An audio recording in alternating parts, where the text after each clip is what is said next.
Friends, আমি আগে আমার ট্রেলিং স্টপ লস লাগিয়ে নিই। এতক্ষণ আমি কিছুই লাগাইনি। আমি জাস্ট ট্রেডটাকে নিয়ে হোল্ড করছিলাম। তো এখন আমার মোটামুটি 100% প্রফিট চলে এসছে। তো এখন আমি ট্রেলিং স্টপ লস ট্রেল করে দিয়েছি। দেখো এখানে আমি ওপর থেকে নিয়ে রেখেছিলাম আমি এই পুটটিকে। তো আমার যে ট্রেড লাইনটি আছে ওপরে, যেখান থেকে আমি এন্ট্রি নিয়েছি, সেখানে ব্রেক করার পরেই আমি এই ট্রেডটিকে হোল্ড করে রাখি এবং হোল্ড করে দেখো এখন আমার 100% প্রফিট চলছে। তো এটাকে আমি আরও হোল্ড করব, কারণ মার্কেট পড়ার চান্স আছে।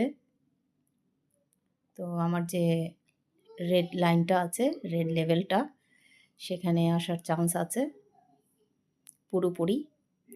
তো আমি এই অবধি হোল্ড করার চেষ্টা করব। তো 105%-এর উপরে আমার প্রফিট চলছে। তো আমি এখন স্টপ লসটাকে আর একটু ট্রেল করে দেব।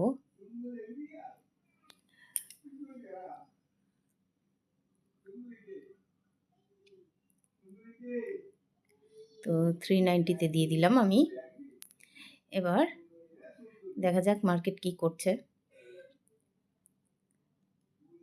109%, 110% প্রফিট চলছে। তো তোমরা দেখো মার্কেট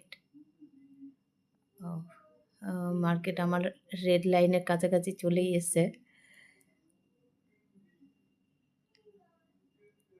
তো এখন আমার প্রফিট 110% চলছে, 108.10।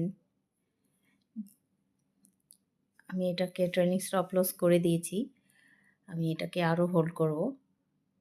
মার্কেট 24,800 অবধি আসার চান্স আছে।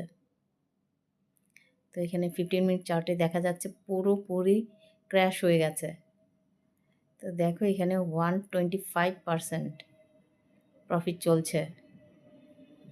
তো আমি এখানে ট্রেলিং স্টপ লস করে দিচ্ছি।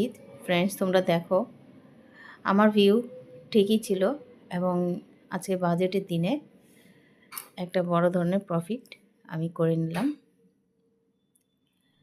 তো এটার জন্য নলেজ থাকা চাই। নলেজ ছাড়া এটা সম্ভব না, এই মুভমেন্ট ক্যাপচার করা। আমার রেড লাইন ক্রস করে গেছে। এবার আমি বুক করার চেষ্টা করব। তো এখানে আমার 850 অবধি টার্গেট ছিল, নিচে নামবে, কিন্তু আমি রেড লাইন অবধি আমার টার্গেট রেখেছি। তো এখানে আমি বুক করে নিলাম 1,15,000 টাকা।